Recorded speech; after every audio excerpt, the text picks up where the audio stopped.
Good afternoon student. तो last lecture में हमने किया था वन सैम्पल टी टेस्ट के बेस पे एग्जाम्पल किए थे 2, ठीक है, ये एग्जाम्पल किए थे।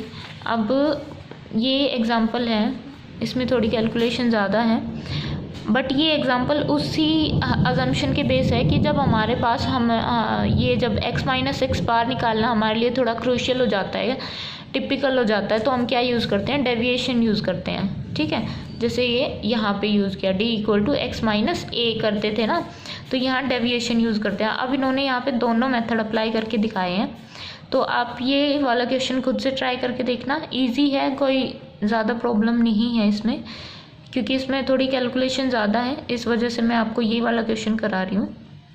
ये थोड़ा बहुत समझा देती हूँ। जैसे कि क्या बोला इसने कि random sample of 10 boys the following IQs। 10 boys है हमारे पास, उनके ये IQs है हमारे पास। Do these data support the assumption of a population mean IQ। इसने कहा कि पॉपुलेशन का जो मीन IQ होगा वो 100 होगा। तो क्या ये डाटा जो हमने सैंपल लिया था 10 बॉयज़ का, उनका IQ से जो मीन आता है, क्या ये इस अजम्पशन को सपोर्ट करता है कि पॉपुलेशन का मीन 100 आ रहा है? तो ये सब हमें फाइंड आउट करना है। तो हम इसमें क्या करते हैं, सबसे पहले हमारी हाइपोथेसिस सेट करते हैं।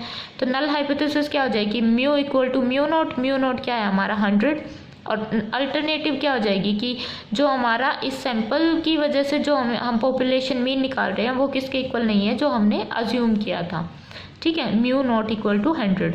तो फिर क्या निकालते हैं, test statistic t equal to x bar minus mu upon under root of s square by n. तो यहाँ पे वो डायरेक्ट फॉर्मूला लगा देते हैं। यहाँ पे अब देखो नेगेटिव में टर्म्स आ रही हैं, फिर इनका स्केयर, तो ये ज़्यादा टिपिकल हो जाता है। इस वजह से हम क्या करते हैं, डेविएशन यूज़ करते हैं, ठीक है। तो यहाँ पे डेविएशन यूज़ किया, x माइनस क्या a, ठीक है। अब a कहाँ से लेके आइए,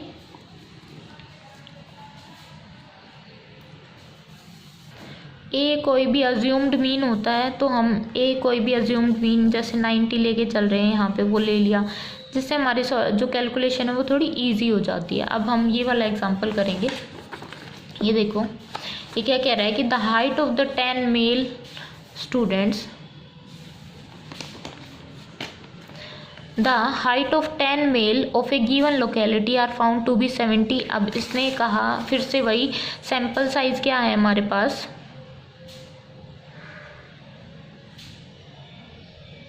n इक्वल टू 10, ठीक है। तो यहाँ पे x, और उनका जो हाइट है वो कितनी है, 70, 67, 62, 68, 61, 68, 70, 64, 64, 66, ठीक है, ये हाइट गिवन है। इसके बाद इसने बोला कि it is reasonable to believe that the average height is greater than 64 inch. इन्होंने मान के चल लिया कि जो पॉपुलेशन की जो हाइट है, ठीक है, वो क्या है, जैसे पॉपुलेशन की जो मीन हाइट है वो है 64 म्यू नोट। तो कह रहा है कि क्या ये इस सैंपल से हमें ये रीजनेबल, मतलब ये सिग्निफिकेंट एविडेंस मिल रहा है कि जो मीन हाइट है, जो एवरेज मीन हाइट है, वो ग्रेटर दैन 64 इंचज़ है। और हमें किस लेवल पे चेक करना है, 5% सिग्निफिकेंस लेवल पे। और डिग्री ऑफ फ्रीडम क्या हो जाएगी, n-1, मतलब 10-1 विच इज़ इक्वल टू 9, ठीक है। तो यहाँ पे हाइपोथेसिस क्या सेट हो जाएगी हमारी, mu equal to mu not which is equal to 64, और अल्टरनेटिव क्या हो जाएगी कि ये ग्रेटर है, mu greater than mu not which is equal to 64, ठीक है। अब इस लेवल ऑफ सिग्निफिकेंस अल्फा कितना दे रखा है, 0.05, और डिग्री ऑफ फ्रीडम कितनी है, 9, ठीक है। अब यहाँ से देखो हमें क्या निकालना है, सबसे पहले टी स्टैटिस्टिक की वैल्यू क्या होती है, x माइनस एक्स बार, मतलब x bar minus mu upon s under root of s square by n, ये होता है हमारा। इसके लिए हमें सबसे पहले क्या चाहिए, x माइनस एक्स बार का होल स्क्वायर, क्योंकि हमें s स्क्वायर निकालना है। s स्क्वायर का फॉर्मूला क्या होता है हमारा 1 upon n minus 1, x minus X bar का होल स्क्वायर, ये होता है। इसके लिए चाहिए हमें x माइनस एक्स बार, समेशन इसका क्या करेंगे, x बार के लिए पहले इसका सम करेंगे, और इसका सम आ रहा है हमारा अप्रोक्स 660।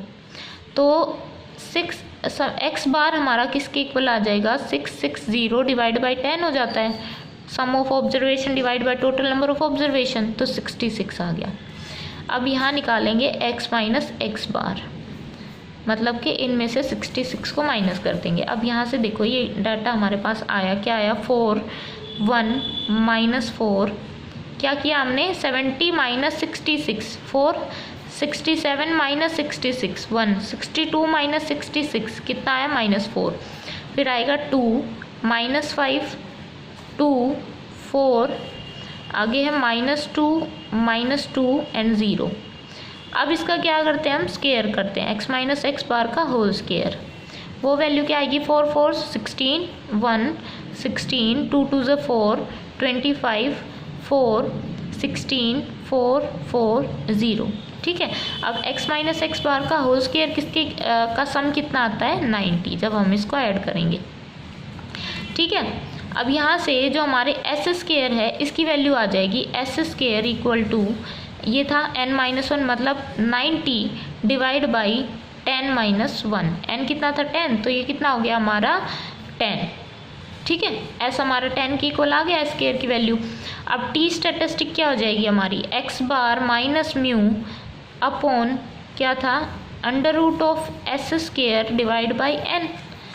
अब यहाँ पे एक्स बार कितना आया हमारा 66 माइनस म्यू कितना है 64 डिवाइड बाई एस स्केयर की वैल्यू कितनी आई 10 under root of 10 divide by 10, ठीक है, यही आया।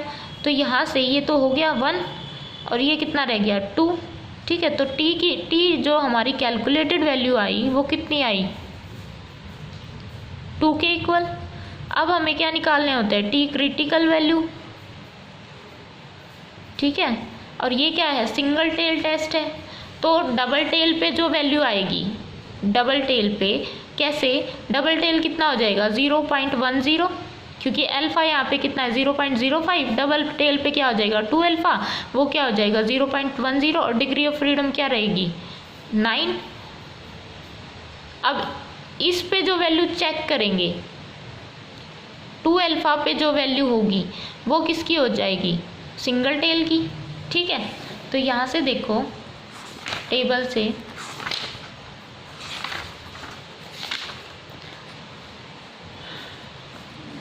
अल्फ़ा हमारा कितना है 2 अल्फ़ा 0.10, 9 डिग्री ऑफ फ्रीडम पे क्या वैल्यू है इसकी 1.83, ठीक है। तो ये किसके लिए आ जाएगी 0.05 के लिए ना, 5% पे, तो ये है। और वैसे भी ऑलरेडी गिवन है हमारे पास 1.83, इन्होंने पहले ही बता रखी है।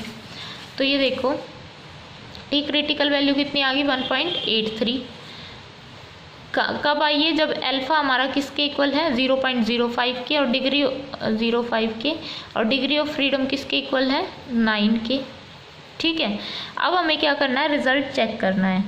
तो हमारे पास ये कौन सा टेल है, राइट टेल टेस्ट लगा हुआ है, ये ग्रेटर आ गया ना, तो ये कौन सा है राइट टेल टेस्ट। हम क्या निकालते हैं कि अगर टी कैलकुलेटेड ग्रेटर हो किससे, टी टेबुलेटेड या क्रिटिकल वैल्यू से, तो क्या होता है नल हाइपोथेसिस रिजेक्ट होती है।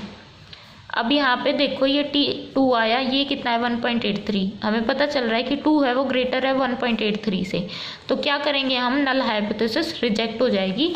नल हाइपोथेसिस रिजेक्ट हो गई, इसका मतलब क्या है, ये वाली हाइपोथेसिस रिजेक्ट होगी, इसका मतलब क्या है, अल्टरनेटिव एक्सेप्ट हो रही है, मतलब कि जो मीन आया है वो किससे ग्रेटर है 64 से।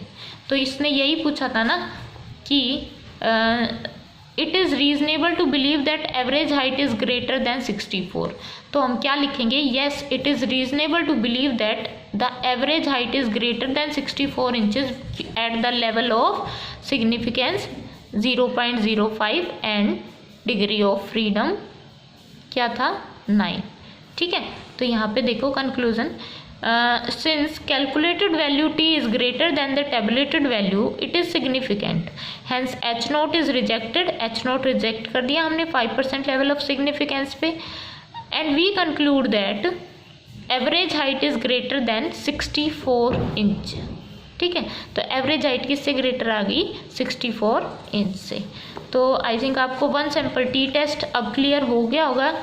इसके बेस पे अब मैं आपको एक प्रैक्टिकल दूंगी और नेक्स्ट लेक्चर में हम करेंगे t test for difference of mean के लिए।